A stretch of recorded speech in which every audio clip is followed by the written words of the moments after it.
अस्सलाम वालेकुम वरहमतुल्लाहि वबरकातुहू। यहाँ देखिए उर्दू की अहम नज़में और नज़्म निगार है। पहले नज़्म निगार हमारे हैं नज़ीर अकबर आबादी।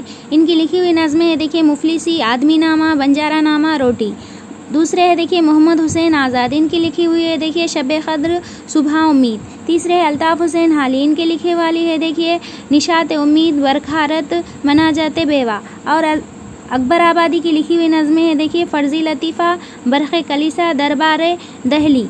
ठीक है। इस्माइल मराठी की लिखी हुई नज़म है खुदा की सनत, आसार सल्फ़। बिरज नारायण की लिखी हुई नज़में है देखिए रामायण का आखिरी सीन, खाके हिंद, हुब्बे वतन। ठीक है।